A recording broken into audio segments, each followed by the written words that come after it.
The testing process is underway for yesterday's massive Helldivers 2 patch, and there's some hidden changes and nerfs to work through, as not everything was as it seemed for Update 4.1.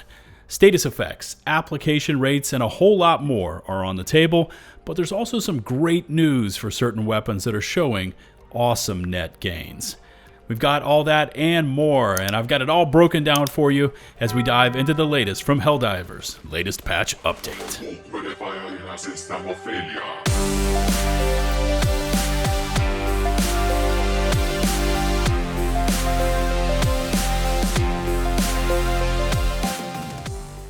We might as well jump straight into the deep end with everything surrounding the testing and updated figures when it comes down to yesterday's massive update 4.1.0. But first, because I've been seeing a bunch of questions about this, let's get the 45-second crash course on durable damage, because it's not really explained anywhere in the game, and this really comes into play when we get into the nuts and bolts of yesterday's changes.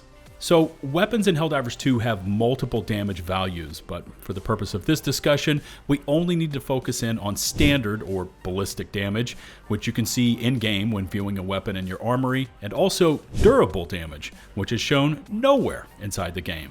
Now, many enemies have portions of their bodies that have a durability factor assigned to them, and it can vary across their bodies, so their heads could be more durable versus their arms, legs, or even torsos.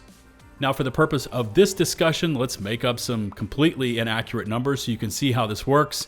And so let's just pretend for a moment that you're shooting the Liberator with a standard base damage of 150 durable damage at a butt of a charger that is 50% durable. And again, all of these numbers are completely fictional. Please keep that in mind. We're just doing this as an example, but in this case, with that Liberator, you would take that 100 base damage multiplied by 0.5 because the charger butt is 50% durable. That's going to equal 50.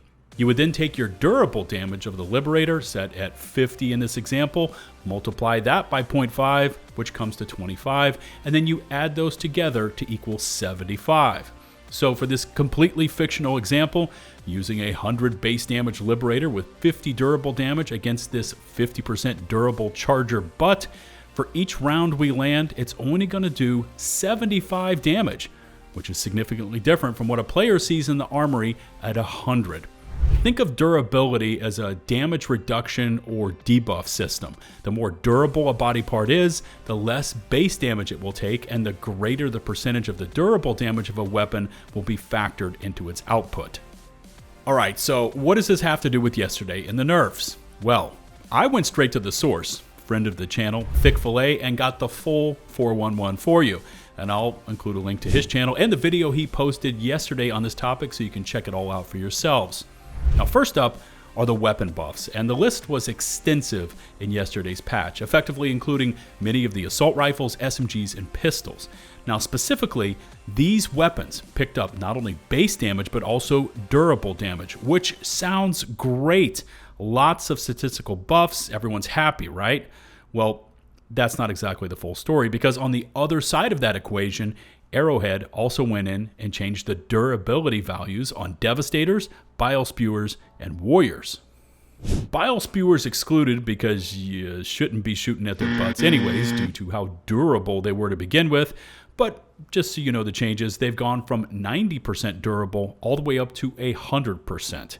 Anyways, Warriors and Devastators both received durability buffs, with the patch notes only saying that they received slight durability increases. However, thanks to the community, we've got those change numbers for you, with the Warriors picking up 20% more durability on their heads and main bodies, while the Devastator arms picked up 20% durability and their legs gained 30% more durability. And here's the three angles you may actually see coming out of these changes and the discussion surrounding it. First, if you're using one of the newly buffed weapons with more base and durable damage versus one of these newly buffed enemies, it's honestly probably going to feel pretty much the same with small differences. Second is if you use one of these newly buffed weapons versus an enemy that did not receive a durability buff, and in that case, your weapon will feel better and you should down that enemy faster. But here's angle number 3. What if you're using one of the many light armor pen weapons, or just many of the weapons in general that were not touched in yesterday's patch, and you start shooting at a warrior's head or maybe a devastator's legs? Well, you probably already know the answer to that question, and that topic is starting to show up in the community. For instance, the Deadeye used to take 2 taps to a devastator leg to kill them. That wasn't touched and buffed in yesterday's patch, so after those durability buffs to the dev legs, the Deadeye now takes 3 shots to do that exact same job, which in this case is significant when you consider how little ammo and how slowly that weapon reloads. Other examples would be the Adjudicator, the Amendment, Diligence, and even the Variable, along with the support weapons that did not get that same durable damage buff that the others did. Essentially what has happened here is that with these recent changes, Arrowhead has nerfed a bunch of weapons by buffing the enemy durability values. Now hopefully there's a second balance pass planned for the very near future to include all those lap weapons that were left behind, along with all the medium armor pen weapons that did not receive a new durable damage value. Also, what about those pesky Illuminate Fleshmobs, because the patch notes just say that most health zones are slightly more vulnerable. This is actually a 2-part change here, so check this out, because the Meatbobs lost 1,000 points of health from 6k down to 5k, which again sounds great, but that change in durability took them from before at 25% durable up to 40% durable. So yes, they have less overall health, but they have also gained more durability, removing more of your weapon's base damage from this equation. What's really weird here is that the devs have also buffed the damage the heads on their bodies take to 150%, but the bottom 2 heads, the one on their front side, right above their crotch, and the one on their backs, right above their bums, did not receive that incoming damage boost, and it still remains at 40% durable. And we also can't forget this point, which I'm going to expand on in a moment, about how the Devastators, Commanders, and Warriors are harder to set on fire, with the Fleshmobs also now being less vulnerable to fire as well. Next, we need to jump over to the SMGs, and thanks to the testing, we've now got a clearer picture of what yesterday's changes did to this weapon archetype. Now, for the most part, the base damage and durable damage buffs were positives for the SMGs as a whole, with only the Reprimand being at the receiving end of the "it got hammered" stick.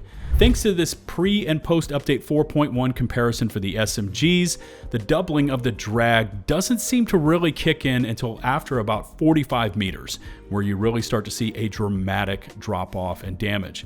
And to refresh your memory, drag is how quickly the damage drop-off occurs.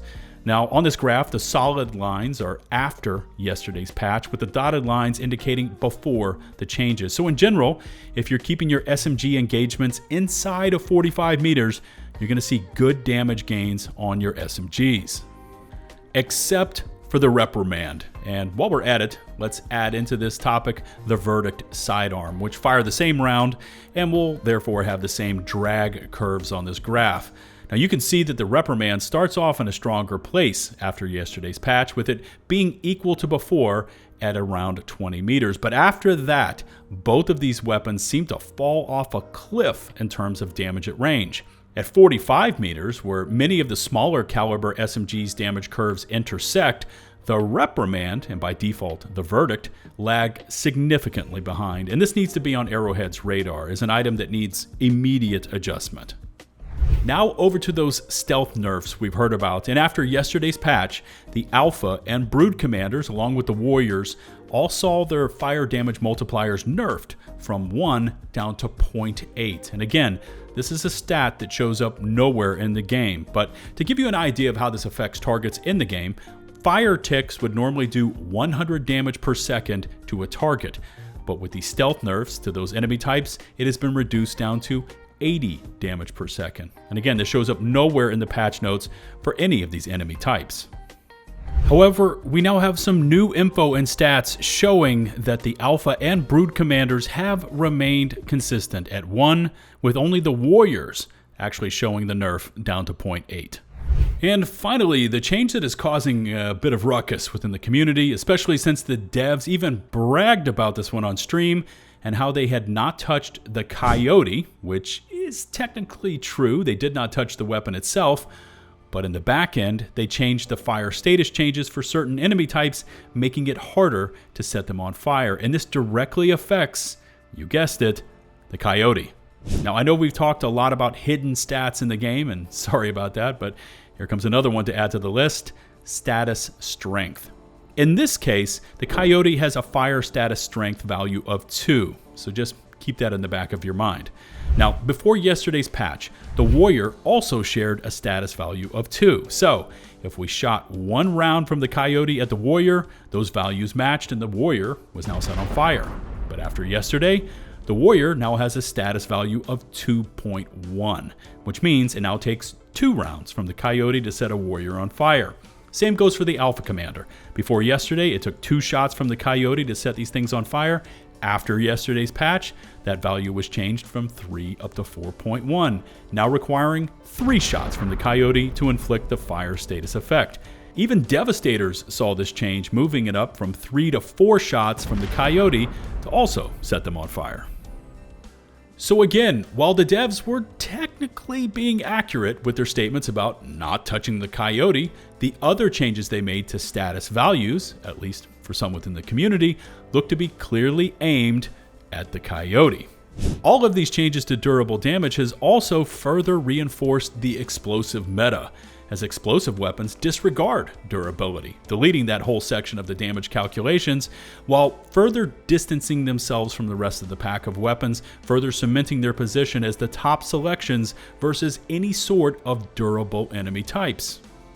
However, it's not all doom and gloom with update 4.1, and I do want to point out some other more positive effects from yesterday's patch.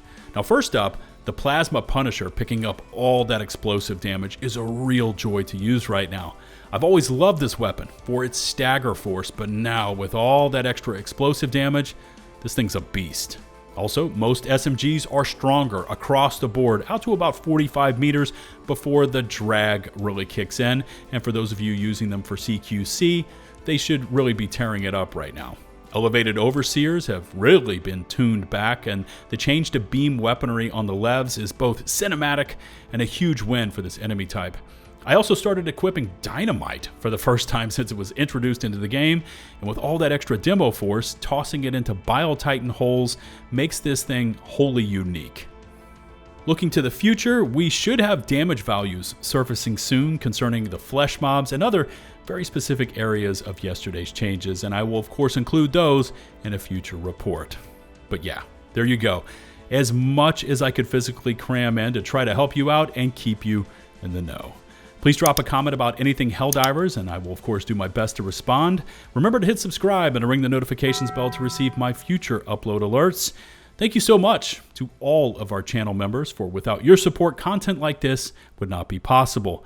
I'd also like to say another massive thank you to Thicc and the rest of the community who pitched into getting us the most accurate information available. Till the next one, this is LtBuzzLitebeer, signing off.